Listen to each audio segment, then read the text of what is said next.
Buenas, ¿cómo andan? Bienvenidos a un nuevo episodio de Levantando la Perdiz. Cambiamos de estudio, ya saben, pero mantenemos la esencia y vamos a hablar de muchos temas. Hoy hacemos este episodio de la mano de REM. Vamos a hablar obviamente de malezas, de resistencias, del avance, de qué soluciones hay, de si son un problema cada vez más grande, por qué. Muchos temas para charlar con mis invitados que ya se los voy a presentar. Antes le vamos a agradecer a los auspiciantes que hacen posible Levantando la Perdiz, a Banco Macro, a Funcional y a Dara. Gracias a los tres por hacer posible estos episodios en los que nos metemos a fondo en varios temas. Hoy, como les decía, las malezas, las resistencias y todo el laburo de REM, de APRESID, que a veces a nosotros los periodistas nos llega en forma de información. Me gusta saber cómo se cocina esa información. A los productores además les llega, obviamente, además de los periodistas. Así que nos vamos a meter un poco a la cocina, si me dejan, si es que me dejan. Les metí presión a Martín Marcetti, que es el primer invitado. Fue gerente del programa REM en su fundación y hoy es asesor. ¿Cómo estás, Martín? Gracias por venir. De nada, al contrario. Encantado de venir. Bienvenido. ¿Primera vez en Levantando la Perdiz? Sí. Excelente. Y José Luis Orsín es asesor y hoy es director adjunto del programa REM. Bienvenido. Muchas gracias, Carolina. Espero que estén tan charlatanes como estaban afuera del aire. Hacía mucho que nos veíamos. Bueno. Ok, es eso, me encanta. Bueno, vamos a arrancar con generalidades. Quiero que charlemos de algunas generalidades y de por qué todavía hoy en el 2026, o si al revés, hablamos más que antes de resistencias en general y específicamente de malezas resistentes. Acá se pueden pelear a ver quién arranca primero y se pueden interrumpir, no me respeten tanto, ya saben. ¿Quién quiere arrancar? Martín. Bueno, ¿y por qué es un problema que no va a tener fin, digamos? Y no, va a cambiar el color, digamos, pero el problema va a seguir, es propio de un sistema en evolución, digamos. A cada acción que nosotros modifiquemos hay una reacción por parte de la naturaleza, entonces va a seguir siendo un problema. Lo que tenemos que tratar de hacer como productores o como sistema productivo es llevarlo de la mejor manera, pero no, el problema no se va a eliminar nunca, digamos. Es una dinámica inevitable, si queremos. Entonces lo que tenemos que hacer es manejarlo a costos razonables y con impactos ambientales o productivos razonables, digamos, eso es nuestra función. Bien. José, ¿querés agregar algo? Es biología, entonces en la naturaleza existen las mutaciones. Sí. Además de eso, las poblaciones, puede que vos tengas un producto o un evento biotecnológico y ya en la población exista esa variabilidad genética que lo resiste, pero está en una baja frecuencia. Y uno, como dice Martín, lo que hace es hacer presión de selección. Si vos haces siempre la misma estrategia o el mismo mecanismo de control, ya sea mecánico, químico o lo que sea, vas a estar ejerciendo una presión de selección. Como eso está naturalmente en la biología de las especies, vas a estar seleccionando los más adaptados. Y si no existe, las mutaciones ocurren todo el tiempo. Entonces, cuando ocurre una mutación y haces lo mismo, lo vas a estar seleccionando. Así que sí, va a seguir ocurriendo. ¿Está bien decir que es un problema el de las malezas resistentes? Y para el productor sí es un problema, digamos. Bien. Pero bueno, sabemos que es parte del juego, digamos. Bien, es como uno de los riesgos que tiene que asumir el productor. ¿Me ayudan a dimensionar ese problema? ¿Cuál es el problema de las malezas resistentes? ¿Cómo evolucionó en los últimos años? ¿Por qué ahora hablamos mucho más de esto que antes? Porque ustedes inclusive lo verán, ¿cuándo se recibieron de agrónomos?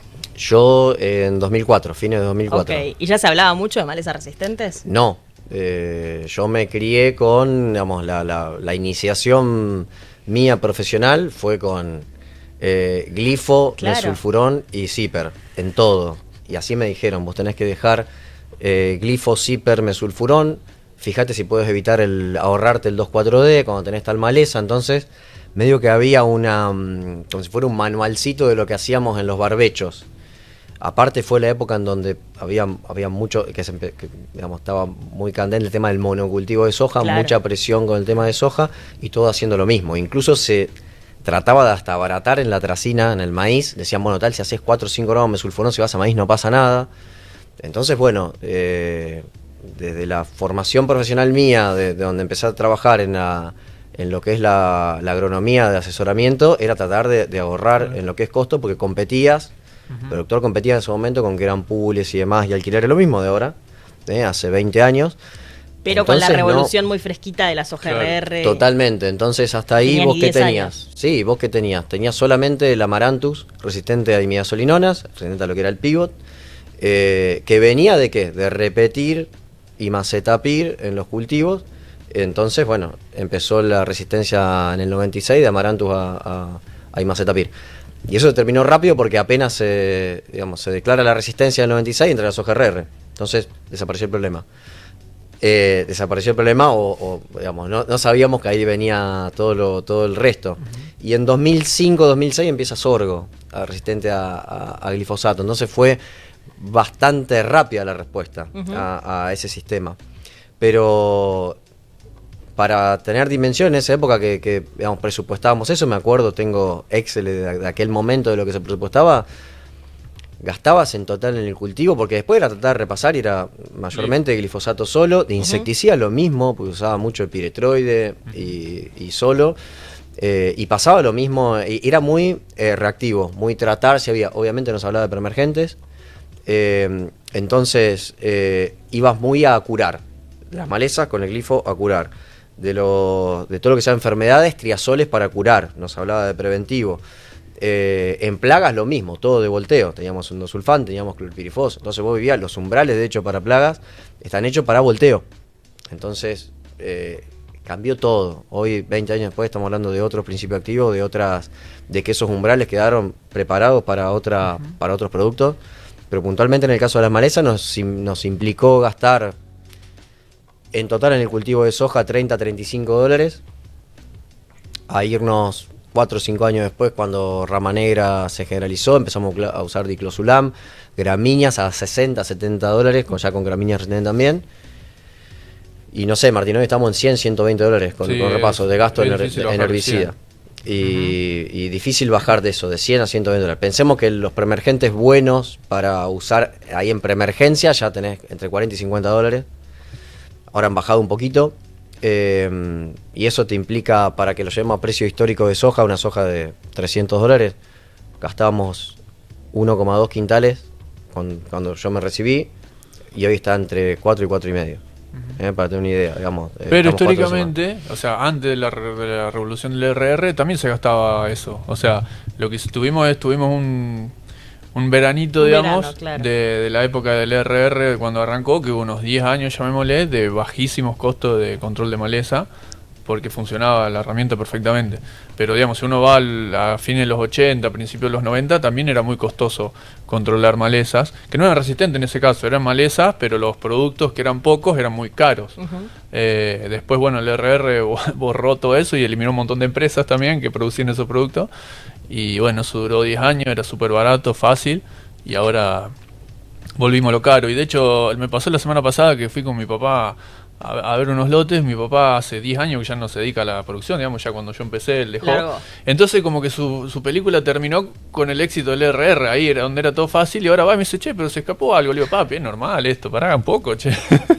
Pero claro, él se quedó con que hasta hace 10 años el lote era impecable 100%, y hoy bajamos un poquito el umbral, y si ves algún amaranto en el lote, bueno, es lo normal. Si ves algún escapecito de algo, es normal.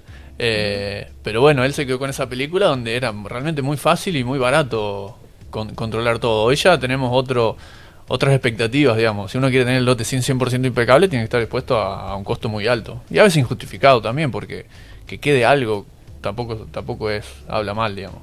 Ok. ¿Cuán evitable era este panorama del 2026?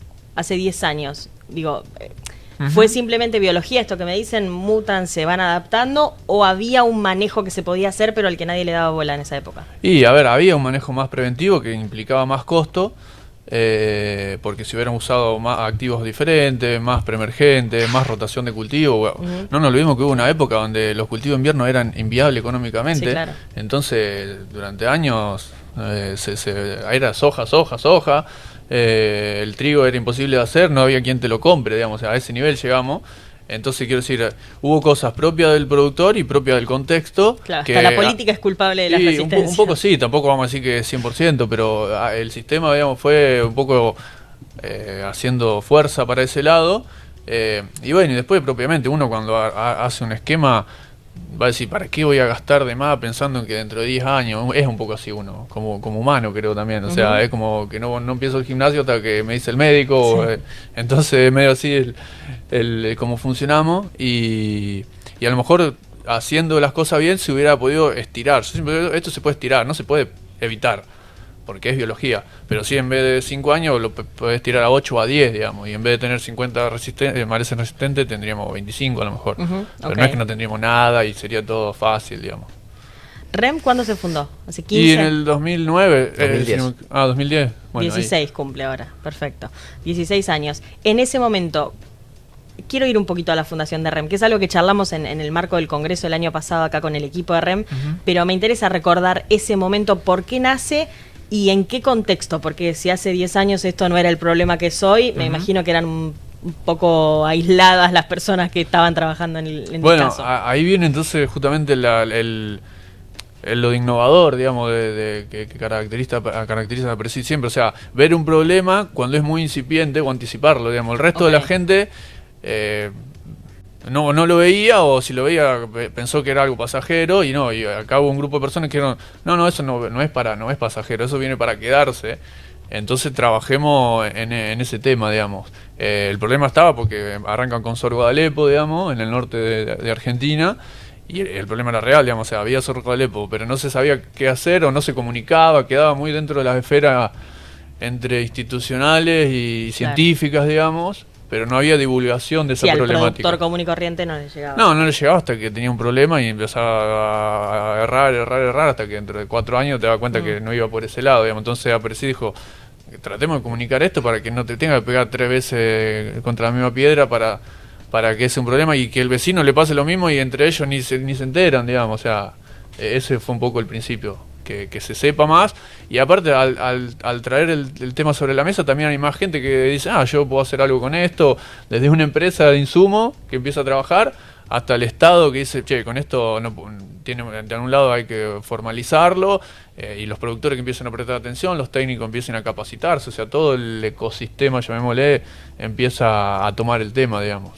Surge de un productor, digamos, lo que tiene la REM es que surge de preocupación de un productor, fue productor asesor, Pablo López Ganido, lo contó el año pasado en los 15 años del festejo de la REM, donde se lo convocó a él para que cuente cómo había sido esa instancia en que él se le ocurrió, digamos, que algo tenía que ver, y él lo que relacionaba, que yo me acuerdo también cuando me recibí, estábamos todo el tema de Roya, candente. Entonces, como Roya ingresaba desde el norte, desde Brasil, tenía que haber una red de alerta de que se esté detectando, y eso estaba Sinavimo haciendo una red para ver dónde se detectaba Roya, ¿no? Entonces cómo iba bajando. Y Pablo contaba eso, que pensaba que se iba a armar lo mismo con Sorgo como una red, y veía que eso como que no arrancaba. ¿Para qué? ¿Por qué? Porque el problema, si bien lo puedes tener hoy, lo puede tener un vecino, se empieza a expandir, y ahí es donde no lo frenas más. Por eso creo que el valor grande que tiene REM es el tema de la detección temprana de cuando es incipiente el problema, para tratar de, lo que dice Martín, retrasarlo ahí. Lo que podemos hacer nosotros es demorar muchas de las cosas que sabemos que van a ocurrir, porque en la medida que sigamos usando los mecanismos de acción que tenemos, en algún momento se va a generar. Entonces lo que podemos hacer es retrasarlo. Pero además el poder encontrar ese problema temprano ayuda muchísimo a que no se disemine. Por eso el tema de los alertas, cuando uno ve biológicamente cómo empieza la resistencia, en qué momento hay que actuar temprano. Entonces no es menor el tema de las alertas temprano de cuando está generándose una resistencia, porque es la manera de que, si uno viene usando otra cosa, empieza a cambiar, esté alerta de que tiene que cambiarlo. Y es uno de los casos emblema, digamos, en donde un productor socio de la institución se da cuenta de que hay que hacer algo, lo vincula en la institución, tenemos que hacer algo porque esto no hay, y vincular a las empresas, a los investigadores y a los productores, que creo que ese es uno de los puntos fuertes que tiene REM, poder vincular a todo y que eso funcione aceitadamente para que rápidamente se difunda información. O sea, REM lo que hace es difundir esa información. Sí. Que los alertas surgen de productores que están viendo asesores, que están viendo fallos. Eso. Entonces, ¿son ellos socios son a Presid? No necesariamente. Okay. O sea, cualquiera que está viendo un fallo de control puede comunicarse y y se le va a facilitar la manera de que esas muestras de semillas lleguen a o cómo colectar la muestra, y previamente a eso descartar un montón de cosas de que pueden hacer. No todo lo que te falla a campo va a ser una resistencia. Es más, la mayor veces no es. Okay. Digamos, yo desconfío mucho de que sea resistente cuando vos ves a campo, entonces tenés que descartar primero, tenés así una falla de control por condiciones ambientales, por una mezcla incompatible de productos. Digamos, hay un montón de cosas antes que nosotros descartamos hasta que llegás a un testeo. Ahora, cuando llegaste al testeo, se actúa sobre la descendencia. O sea, vos tomás semilla de ese lote y muchas veces tomás semilla y vas y se hacen las pruebas con un investigador que ahí hay un método, digamos, científico que tiene que él aplicar para poder determinar si es resistente o no. Pero para llegar a eso descartaste un montón de cosas. Ahora, si la descendencia, que es una de los principios, digamos, que es una característica heredable, bueno, si esa descendencia, cuando vos la probás en condiciones controladas, sin mezcla de otro activo y demás, y en dosis crecientes, y bueno, y seguís todo el método científico que hay para determinarlo, y con una población testigo, esa es la otra, hay una población que se sabe, que el investigador sabe que es susceptible. Entonces, bueno, ahí se testean. Y muchas dan negativo. Digamos, muchas decís, bueno, mira, tenés que ir por el lado de que algo tiene que haber fallado.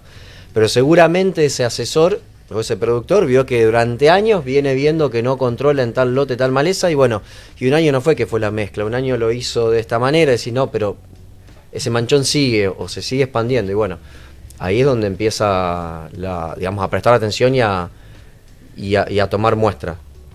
Pero ha pasado de que una alerta sirva para que no te lo decís. Yo vi lo mismo, Martín le pudo haber pasado con el caso de Amaranthus Palmira el año pasado. No lo esperaba, a lo mejor, puedes decir, bueno, qué raro, bueno, habrá pasado algo en un ensayo, y vos decís, no, pero mira, ya hay un caso, pudo haber sido esto, que no se le ocurría, a lo mejor a Martín no se le ocurría que pudiera hacer eso. Claro, funciona perfecto como alerta. Claro, entonces vos decís, mira, nunca hubiera pensado que es una resistencia, no te lo esperás, pensás que todavía es pronto para que exista una resistencia, vos decís, no, pero ya, y bueno, y te sirve para que entre en el radar de que puede ser una resistencia, para prestar atención y tomar medidas en eso. ¿Qué acelera el proceso de resistencia? Repetir lo mismo todo el tiempo, digamos. Eso lo mismo pasa con antibióticos en humanos, en animales. Acá sin rotar principios activos. Exactamente, si uno tiene repetidamente la misma estrategia, digamos, eso acelera, digamos. Y si uno va cambiando, retrasa. Como vuelvo a repetir, nada lo eliminan, claro, pero sí lo retrasa. Y la otra, por ejemplo, en el norte, que tienen, en el tema de malezas, tienen más generaciones de malezas, no tienen invierno por ahí corto. O imagínate las plagas, que tienen más generaciones, vos tenés mucha más presión. Todo hace a lo que es la presión de selección. A que repitas eso y que a la plaga tenga mucho más presión de selección, ¿no? Perdón, más presión. Entonces en el norte vos ves Spodoptera, tiene varias generaciones. Nosotros, con suerte, nos agarra una y ya está. Pero ellos, digamos, tienen mucha más presión. Sorgo por ahí lo tienen mucho más tiempo, porque por ahí el invierno a veces no lo tienen. Entonces, bueno, tienen, digamos, con las malezas de verano ellos tienen mucho más presión. Pasará lo contrario en el sur, con las de invierno, donde tienen, digamos, a lo mejor le empiezan a salir antes regras, le termina mucho después, lo mismo con los nabos. Entonces es todo que según una zona te presiona más una cosa que la otra. Vienen por parte de la biología de la plaga que querés controlar y de lo que vos haces como productor para controlarlo. ¿Cuánto necesitan como evangelizar a los productores para que estén atentos y levanten esos teléfonos? ¿O ya está aceitado ese mecanismo también? Mucho más que antes. Sí, seguro eso. Mucho más que antes, porque antes... Hasta era un tabú cuando arrancó esto, hablar de resistencia. Me acuerdo que el protocolo como que había que evitar poner el campo porque a un productor le daba como miedo decir, digo que mi campo tiene esto. Había que salir incluso se llegó a decir eso en un inicio, ¿qué va a decir el protocolo? Porque le puede bajar el precio del campo, una locura, imagínense hoy, si pasaría eso, todo no valdría nada. Pero quiero decir, en el inicio había que articular eso, que era un miedo. Hoy está súper aceitado eso, nadie va a tener miedo de decir, ahora empecé a ver, no sé, a Amor Seco, que lo controlaba fácil. Nada, al contrario, sí, cuanto antes lo sepa mejor, porque sé que tengo que cambiar algo y no sigo insistiendo con lo mismo y busco algo concreto de solución, digamos. Pero bueno, en su inicio no era tan sencillo. REM arrancó estudiando específicamente las resistencias de las malezas porque eran las malezas las únicas que tenían problemas de resistencia, ¿o por qué? Y, a ver, Hay otra cuestión anexa ahí, que es que el miedo de que crezca la maleza resistente era que se vuelva la labranza como método de control. Claro. Entonces también estratégicamente era el corazón de Apercid. Entonces Sí, a lo claro. mejor en una enfermedad en trigo es un problema, pero el productor no va a ir a pasar un arado porque tenga roya resistente a triazol, digamos, sino que va a buscar otro fungicida. Claro. En maleza eso sí era una amenaza que realmente, y es real hoy. Hoy, digamos, hay muchos lotes movidos por eso. Entonces eso también hacía de que haya que dedicarle esfuerzos al tema puntualmente. ¿Y cuándo empezaron a hablar de resistencias? Entiendo que también en plagas y enfermedades. Se suma a la REM lo que es enfermedades y plagas 2019, 2020 por ahí. Creo que 2019 se plantea y 2020 ya arrancó. Pero sí, de hecho las resistencias existían de antes también en enfermedades. Lo que pasa es que el nivel de pérdida o el nivel de todo el perjuicio que estaba ocasionando productivamente fue mayor en las malezas que en lo que es enfermedades y plagas, pero ocurre lo mismo, pasa exactamente lo mismo en las enfermedades que los insectos. Lo que pasa es que la maleza está en el lote, la maleza está siempre en el lote. Vos haces trigo, haces soja, haces maíz este año, vas a tener, si tienes sorgo el problema, va a ser sorgo el problema. La salida del trigo cuando se está entregando, que te empieza a rebrotar, vas a tener sorgo. Cuando vayas a maíz vas a tener sorgo. Cuando vayas a soja también vas a tener sorgo.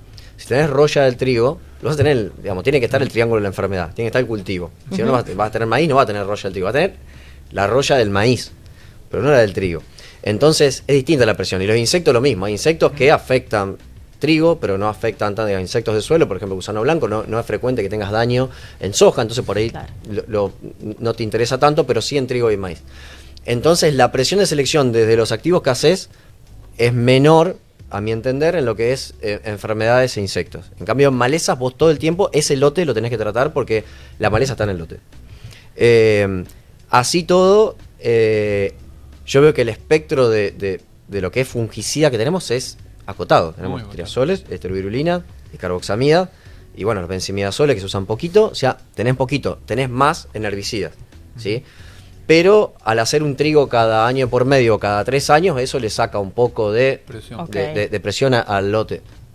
No obstante eso, tenemos resistencia a triazoles, como dijo Martín, por parte de roya, en mancha amarilla a esterovirulinas y a ciproconazole. Hay una relación en que más viejos son los triazoles, digamos, del año de que se largaron, hay más casos de resistencia.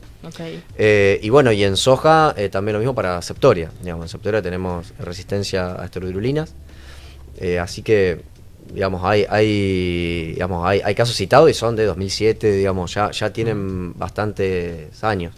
La traducción, un poco por ahí básica, de la no agrónoma de esta mesa, es que entonces las resistencias avanzan bastante más rápido en malezas que en el resto, que en plagas y enfermedades. ¿Está por bien presión decirlo de así? selección sí, pero igualmente cuando hablas con un entomólogo, está bien que tenés menos a ellos opciones. les sorprende el avance, digamos, en lo que es Spodoptera, por ejemplo, Sí. lo rápido que se generó resistencia a un evento biotecnológico que funcionaba excelente, que el control era muchísimo superior a lo que traíamos. Entonces, hoy perdimos eso en muy poquito tiempo. Lo que normalmente pasa es que cuando algo funciona, se empieza a usar mucho y no se rota, digamos. Funciona eso ahí y pasa con los herbicidas, pasa con los insecticidas, pasa con los fungicidas. En este caso, un evento biotecnológico, ahí no tenés. Ahí se usó mal la tecnología porque probablemente no se haya respetado el tema de los refugios, probablemente se hayan tratado los refugios porque no lo tenés bien identificado en el lote. También hay que ver que muchas veces al productor se le complica hacer el refugio, no es una excusa y más, pero eso tiene que estar facilitado y se está perdiendo o está perdiendo sensibilidad a una proteína que actúa fantástico. Y bueno, y eso fue relativamente rápido. Cuando hablas con el entomólogo, ¿te sorprende que sea así de rápido? No.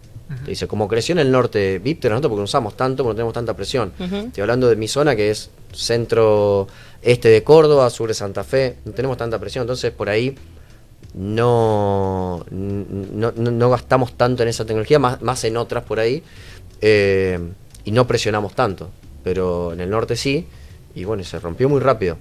Digamos, esa presión de selección ellos la tienen muy alta.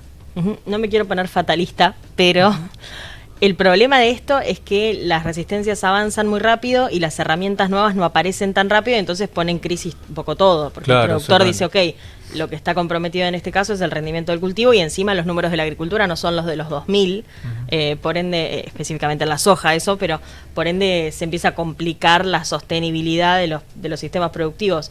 ¿Qué tan concreto es ese problema? ¿Estoy siendo fatalista? Creo que sí, pero excelente.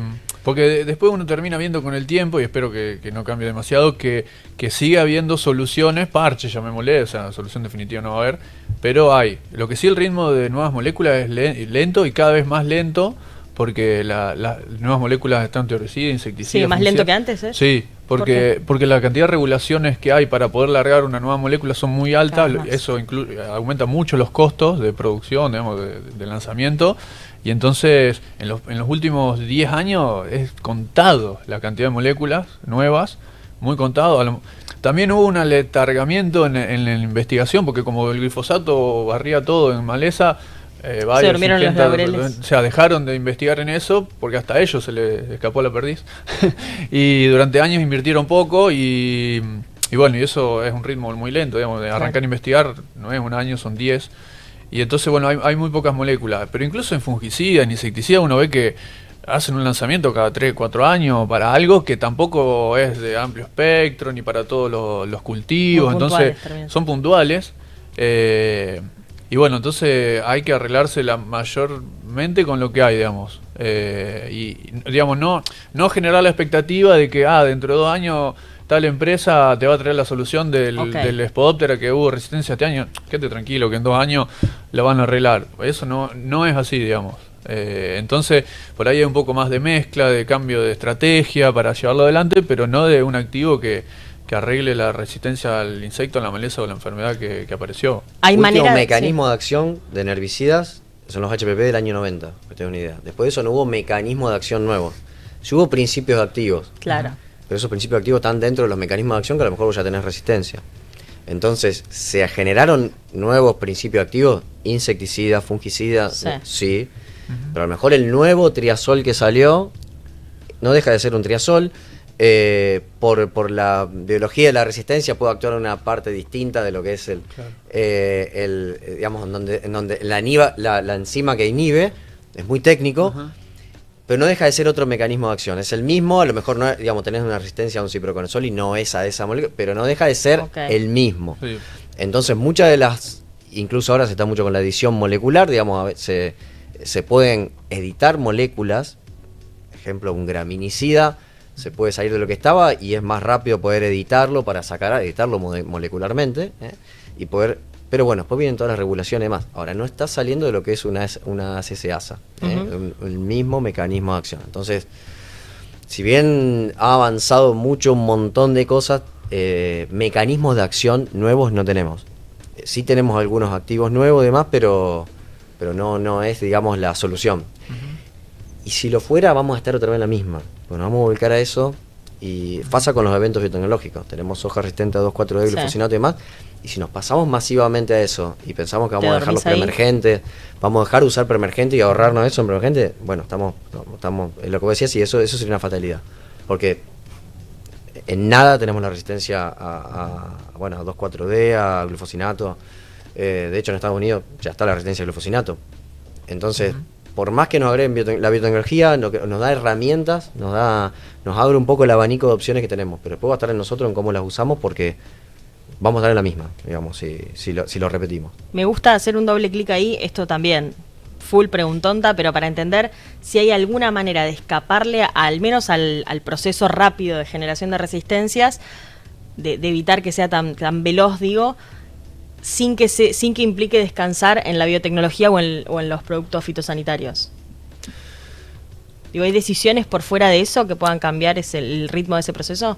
Yo lo que veo es que todos los sistemas que son, cuando se habla de manejo integrado de plagas, ¿qué es manejo integrado? Bueno, yo lo que veo es que todos los sistemas que están manejados con más planificación, que vos le pasará a Martín también, vos como asesor, yo no tengo que saber solamente de maleza, tenés que saber un poco de enfermedad, un poco de plagas, un poco de dinámica de carbono, un poco de física de suelo. No somos especialistas en absolutamente en nada, pero tenemos que tener en cuenta cosas económicas, cosas de sistema productivo a largo plazo. Sí.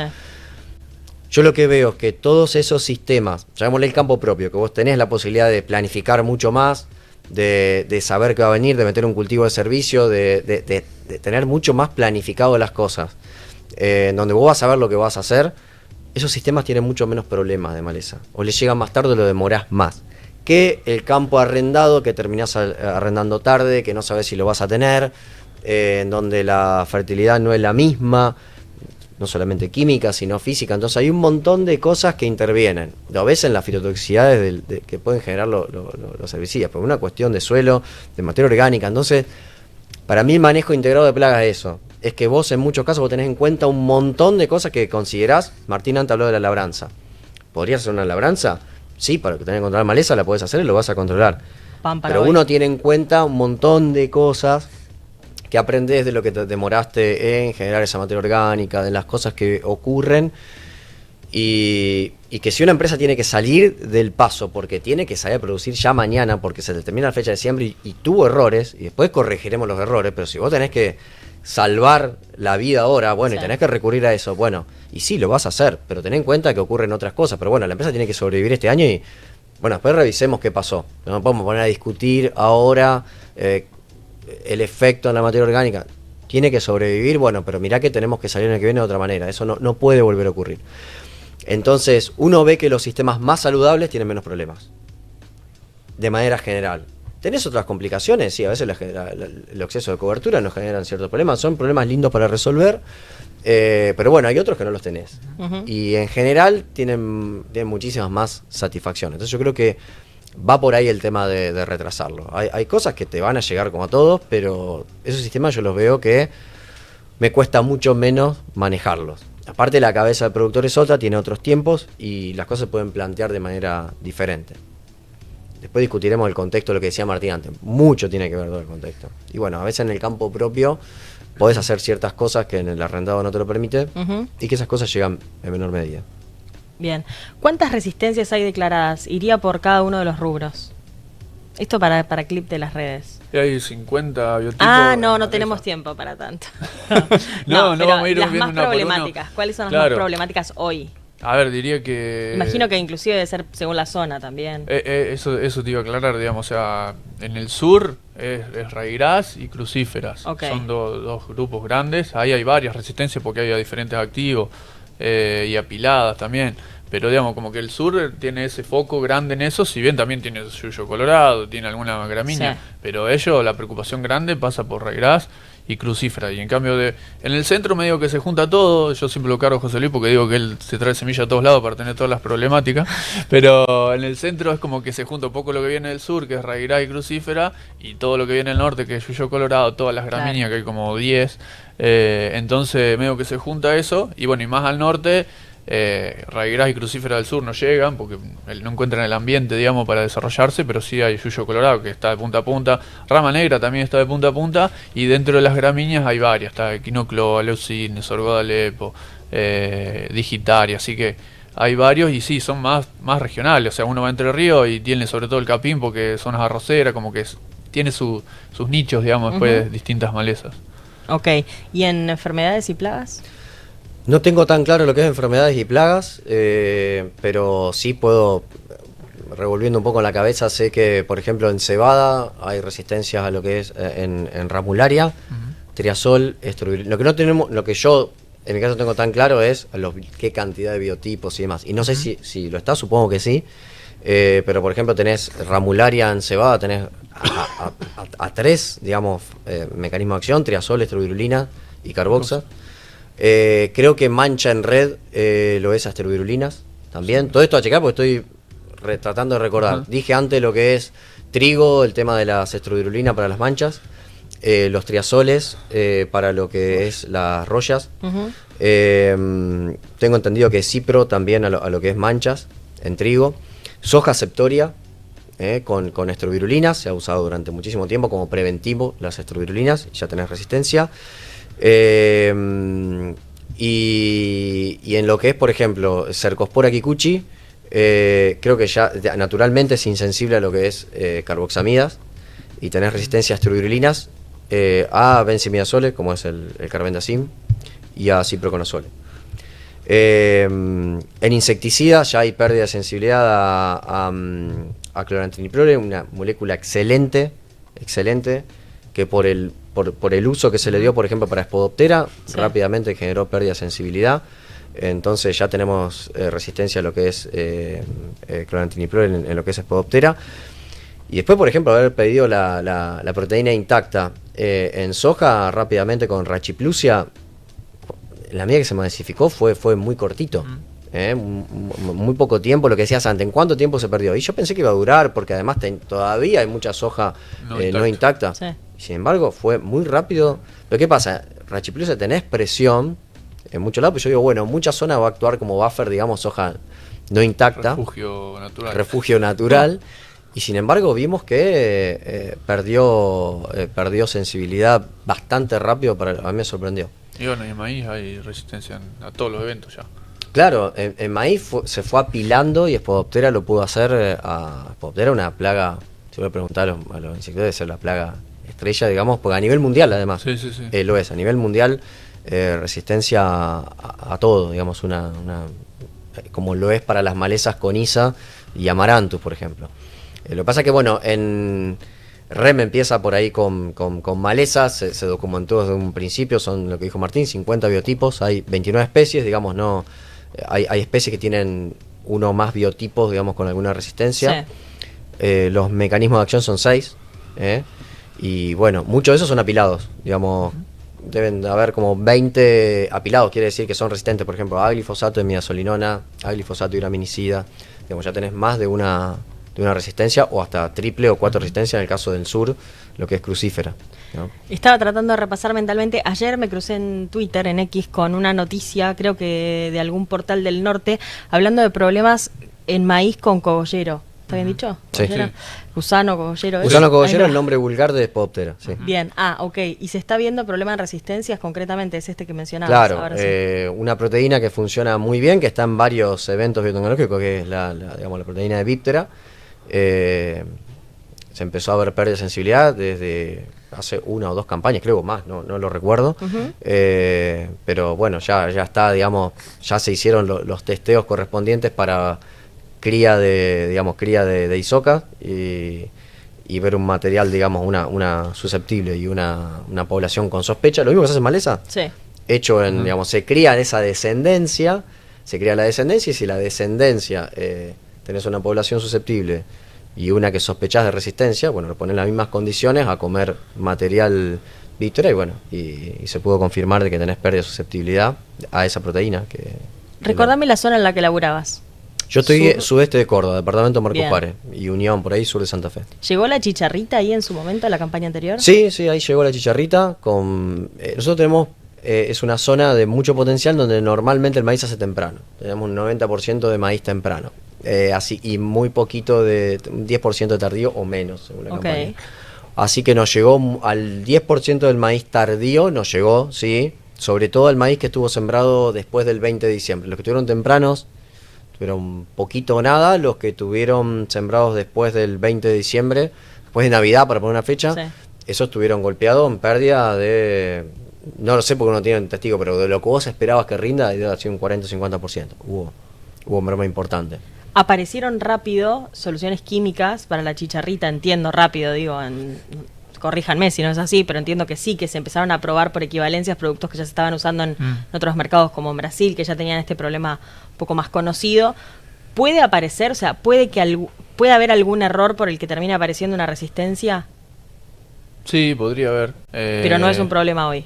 Hoy no es un problema, la resistencia química, digamos. El problema es que existe la plaga en sí, digamos, pero no la resistencia al insecticida.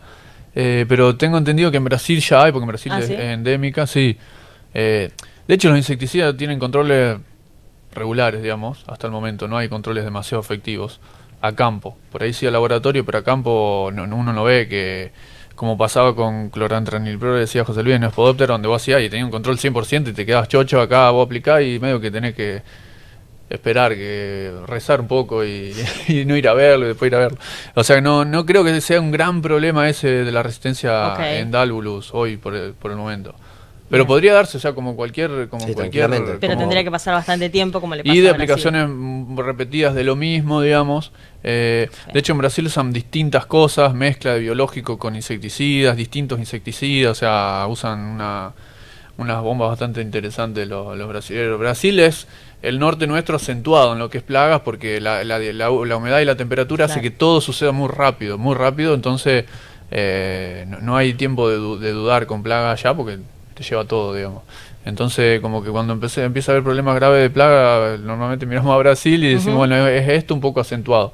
Para los salteños no es tan diferente, para los de Marco Juárez es bastante, mucho más lento, digamos. Quiero que nos metamos a pensar un poco, a ponernos en cabeza del productor, que José lo mencionaba. ¿Qué le dirían a un productor? O sea, ¿cuáles son los errores más frecuentes? Inclusive ustedes trabajan, se vinculan todo el tiempo con los productores. Entiendo que ya probablemente con sus productores esto debe ser un tema aceitado y no debe ser uno de los problemas principales, pero si aparece uno nuevo con muchos problemas de malezas que están padeciendo las resistencias y dice, bueno, quiero cambiar la manera en que los trato, ¿cómo? ¿Por dónde se arranca?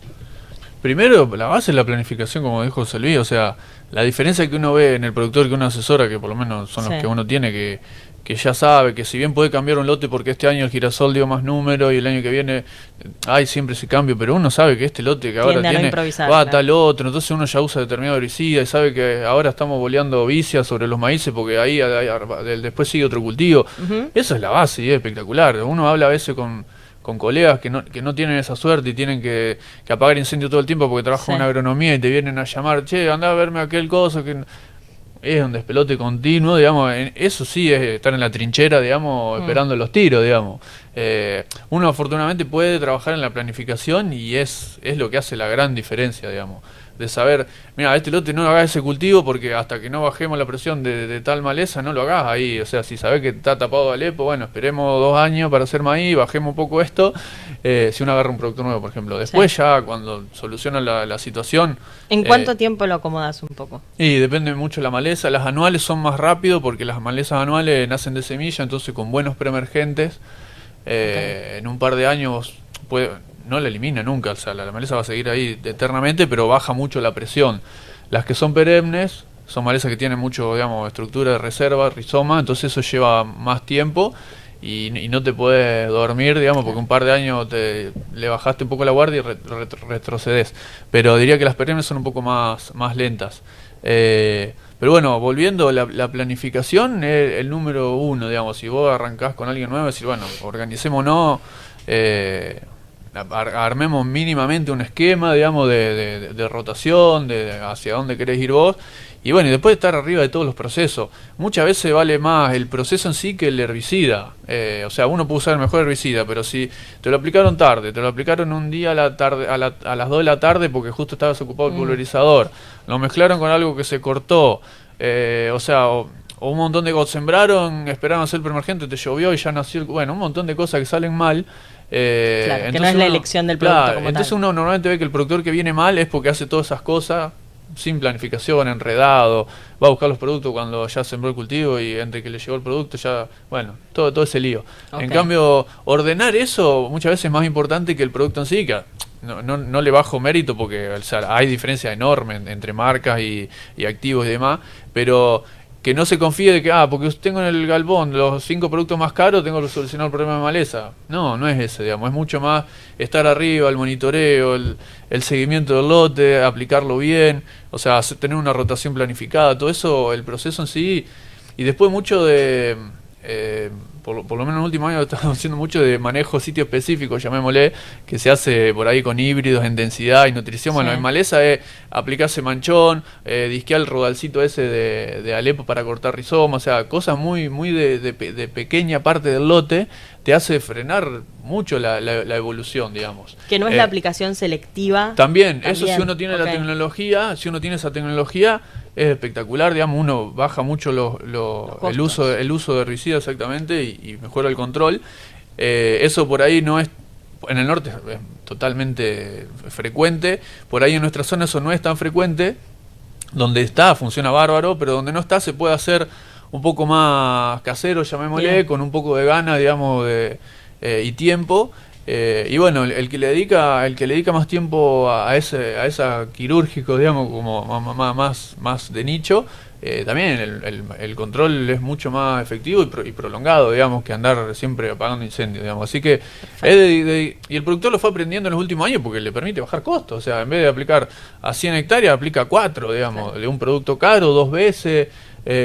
Y eso te permite bajar el problema, digamos. Así que eso se fue, uno lo ve que se fue aprendiendo, y el que le dedica ese tiempo y ese esfuerzo lo reditúa enormemente. Además, probablemente, Martín, haya productos que se usan, por ejemplo, en intensivos, que no están registrados para extensivos por un tema de costo, la cantidad que hay que utilizar.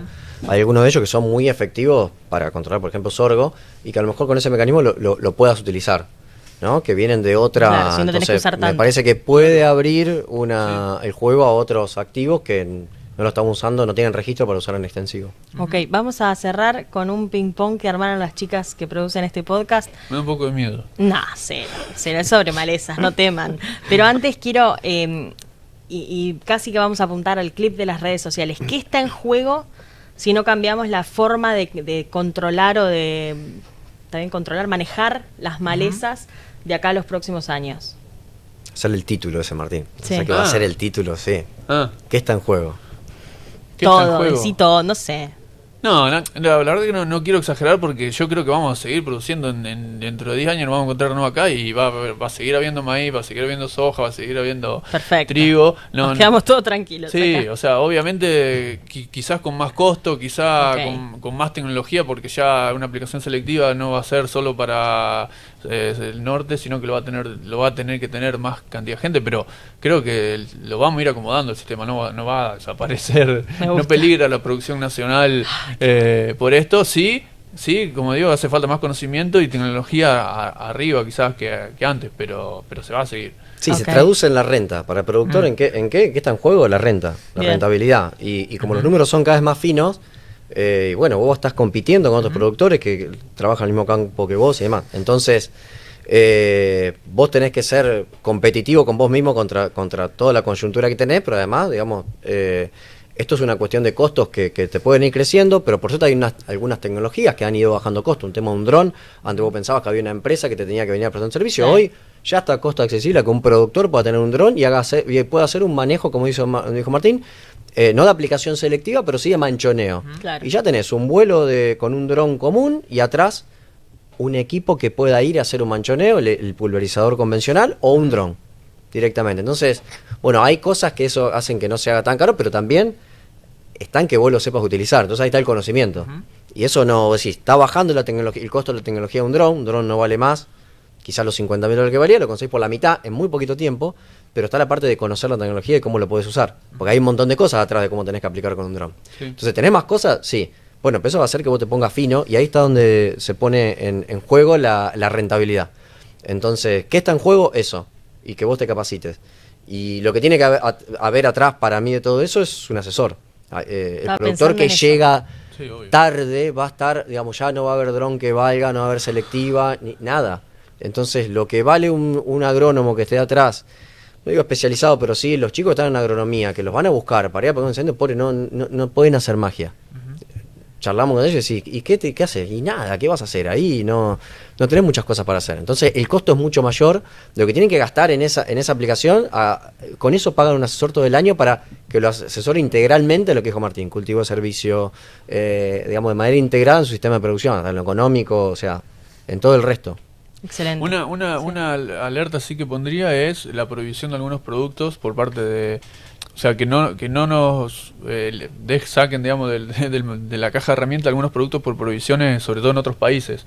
Por ejemplo, la Unión Europea venía prohibiendo algunos. Fungicidas he escuchado más. Bueno, todavía en herbicidas no hubo, pero ahí, digamos, si se pondrían más rigurosos con algunos activos que usamos mucho, sí aumentaría los costos, básicamente. O sea, tenemos que ir a productos más caros y, bueno, eso nos quita renta al productor, digamos. ¿Y sentís que estamos cerca de que eso pase? Porque hay un par, digamos, que están en la mira, digamos, y depende, todo el tiempo se van corriendo la línea, digamos. Y bueno, eso aumenta costo, digamos. Normalmente cuando se saca uno hay algún reemplazo normalmente, pero bueno, siempre obviamente más caro. Perfecto. Vamos al ping pong. Voy a hacer una con cada uno, así no nos demoramos mucho. Maleza preferida. No sé, ¿tenés maleza preferida? ¿Las debes odiar a todas? No, odiar no. Yo me llevo muy bien con el sorgo Alepo. Me gusta pelear con él. Ese es un rival elegido. La perenne es más... Sí. Es como que ya la conozco dónde está ahí y la sigo más cerca. Perfecto. Comelina también, Comelina es otra pero no sé linda. qué hacer, vos sabés qué hacer, yo no, entonces no. Es muy linda, aparte de que entras con una bomba. No, la que históricamente más te hizo renegar. Y por historia de que están y que siguen estando y van a seguir, Amarantos y Conisa. Okay. Están en toda superficie, en todos los lotes la tenés. O sea, la que históricamente más te hizo renegar y la que sentís que te vas a renegar por mucho tiempo Van a más. seguir apilando cosas y no, sí. Bien, ¿un herbicida que marcó un antes y un después en tu carrera? Bueno, glifosato, pero yo ya arranqué con él, entonces no podría decir. Creo que piroxasulfón es el producto más nuevo que hizo un salto en calidad importante, es de los más nuevos. Bien, ¿el error más común que ves en el manejo de malezas? El que decíamos antes de la no planificación. Ok. Ese es fundamental. Y bueno, y después por ahí de no tener... y va con lo mismo, la planificación de lo que son los... Veo que por ahí se gasta un montón de dinero en activos por ahí que lo podría usar en otro momento, en dónde lo posicionás, el tema de cómo los utilizás. Si viene una lluvia, los preemergentes fundamentalmente. Para mí si algo que me cambió el manejo son los preemergentes. Ok. Y entender cómo funcionan los preemergentes en la solución de suelo y demás para poder meterlo, eso me cambió, pero eso hay que planificarlo. Bien. Entonces para mí fue...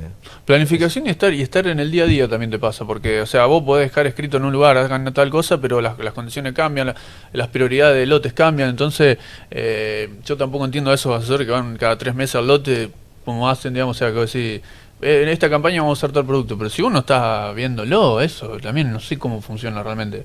Entonces no es la planificación más estar arriba, digamos, de los lotes con un productor, o digamos, consciente o interesado en eso.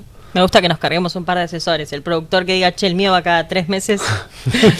Bueno, después habrá alguien que esté más cerca de la ejecución, más fino, digamos, porque si no tampoco uno puede decir, es como diciendo, vos tomate tal cosa cuando te enfermes. ¿Y cómo? ¿Qué sé yo cuando me voy a enfermar? O sea, necesito que vos me veas si realmente la fiebre que tengo es por un virus o tengo un ataque de intestino, digamos. No podés dejar el diagnóstico así simplemente. Cuando tenga 38 esto. ¿Qué sabe por qué tenés 38? Entonces eso también a veces pasa. Perfecto. Esta para los dos. ¿Un error propio que cometieron y que ahora con el diario del lunes no pueden creer? Son bárbaros, o sea, a ninguno se les ocurre un error. No, son muchas cosas, no tengo tiempo. Ok, ¿no se les viene ninguno? Pero no te lo olvidas nunca y aprendés. Error, bueno, una anécdota de lo que es manejo de plagas cuando no era tan común el tema de maleza. Sí. Inicio de la carrera mío, el tema de oruguita de yuyo colorado, en soja de segunda. Loxostege se llamaba, ahora se llama chira. Yo iba con el paño a monitorear insectos en la soja de segunda era, y tenía mucha verdolaga el lote, entonces era época del glifo. ¿Qué iba a dejar? Glifo. Y miraba y digo, yo ya ahí empezaba a cambiar y decía, no dejo la CIPER porque sí. Había entrado en un cambio en donde había hecho el curso de manejo integrado de plaga de oliveros, eso me cambió la cabeza, gente espectacular ahí, que me hizo cambiar la manera de verlo y de no tener que andar aplicando siempre insecticida. Entonces, ¿qué hacía? Aplicaba si veía algo. Miraba umbrales, no tenía nada. Dejo el glifo solamente para controlar la verdolaga, y la oruguita esa pasó de la verdolaga, se pasó a la soja, y a la semana que voy hizo un desastre. Porque la oruguita tiene... Y ahí aprendí un montón de cosas, que el ciclo es muy cortito. Sí. Y fui con él, imagínense la cara. Entonces, ver que se comió todo, pero como si no estaba... Por suerte estaba él conmigo, pero si no caía. Bueno, estaba en la... No fuiste, te hubiera dicho si no. Claro. Por suerte fui con él. Y decía, pero ¿cómo? Bueno, y eran las larvas del cuarto o quinto estadio que consumen el 80% de lo que consumen toda su vida, lo consumen ahí. Entonces, había ¿cómo explicás que en una... Sí, ahí se hubiera usado algo de eso, no hubiera tenido ese problema, por ejemplo. Pero bueno, fuimos con el MIP y bueno, faltó una parte que era la de observar la maleza también. Entonces, desde esa vez, vos decís, nunca más paso un lote en no mirar, por ejemplo, espodopteras son muy graminívoras, son muy de las gramíneas. Entonces, si tienen soja y tienen al lado un sorgo o una leucine, te van a estar comiendo, o un trigo guacho, te van a estar comiendo eso. Si no las viste ahí, y a veces es la cantidad, sin hace 2 años atrás, hubo un ataque en los patios de las casas, terrible. cuando vos le mataste eso se van a la hoja ancha, pero van a la hoja ancha si no tienen la gramínea. Y bueno, de ahí nunca más me olvidé de mirar los insectos en la maleza. Excelente, ahí aprendiste o aprendiste. ¿Recorrida de campo a qué hora? Preferida. Preferida y... Para mí la mañana cuando temprano, se puede, en verano. en realidad. Ahora la mañana temprano te mojas todo por el rocío. Ah, claro. Y aparte no te salen las larvas chiquitas, pero bueno, siempre le sumo algunas sabiendo que es rocío. Pero básicamente cuando se puede, no puedo elegir ¿No tenés mucho una los horarios. favorita? ¿Eh? ¿No tenés una favorita? Favorita a las 5 de la tarde, 6. Mirá, ¿en verano también? Y ya aflojó un poco el calor, sí. Ponete un sombrero, Martín. ¿Vos tenés? Me gusta la mañana, me mojo todo, encima por la altura me mojo hasta acá, termino todo Tenés mojado. ese grupo más corto para que sea Sí, más me petizo. gusta Tenés que ir salir con bien un temprano. carrión. Salgo empapado. De hecho, antes de venir acá, pasé a mirar y me Claro. mojé todo. Sí, te mojas, eso es lo malo. Pasa lo del Martín con el paño, pero te pones de espalda, Martín, y ves todas las chinches ahí que salen a secarse. Entonces, linda época para mirar chinche. La tardecita también. Y si tuviera que elegir, también la tardecita. El tema es que no siempre podemos elegir. Por ahí te vas lejos y salís a la mañana y te agarran las 12. La hora que más odiás es la del mediodía, pero Sí. me toca. Y sí. Entonces tenés que andar. Y tratás de esquivarla entre las 2 y 4 de la tarde, pero bueno, no siempre se puede. Y si tuviera que elegir, la otra la tardecita. Es lindo Excelente. La Golden Hour, dirían en Instagram. Cerramos con un mito del manejo de malezas que les gustaría desterrar. La miércoles. Un mito. Si no hay, no hay. Sí, tiene que haber algún mito. Que no tiene solución. Bien, O que no, que va a ser insalvable, digamos. perfecto, me gusta. Optimismo para cerrar. también. Sí, puede ser. Ese. No se me ocurre otra hora, pero lo que decía Martín antes, vamos a seguir produciendo como sea, porque el ingenio está, la manera de hasta ir y arrancarlo a mano va a estar, así lo tengo que Claro. sacar a mano va a estar. Pero bueno, y hubo muchos que se rompieron, como que no íbamos a tener, de hecho lo han dicho a veces, que no íbamos a tener resistencia a glifosato. Bueno, eso se rompieron. Bueno, espero que ese también, digamos, el que no va a haber solución, yo creo que bueno, que vamos a poder, como sea, nos vamos a poder arreglar. Y que va a haber buscar una la solución mágica también es una... Un mito, sí. Claro, Lo que dice ya normalmente nos estamos cuando dando una cuenta. compañía larga un producto es como que es la solución y en realidad aporta un pedacito cargamos de a las solución. compañías Un pedacito también. de solución sube siempre, pero no es la solución. Perfecto, perfecto. No hay magia. Gracias No. a los dos por venir. Un No, placer. al contrario. Martín Igualmente. Marcetti y José Luis Orsín, que acá te dicen José. Ya identifiqué que te dicen José, ¿no? Pepino José. le decimos. En realidad Ah. sí, en Sí. realidad el sobrenombre, algunos no me conocen ni por el nombre. Bien, yo no te voy a decir Pepino. Gracias a los dos por venir, un placer. Igualmente. Gracias a ustedes, volvemos en el próximo episodio y si todavía no vieron todos los anteriores, ya saben, se meten en YouTube, en Spotify, Levantando la Perdiz de Apresid y ven, hay un montón de temas que ya tocamos y se vienen muchos más. Chao.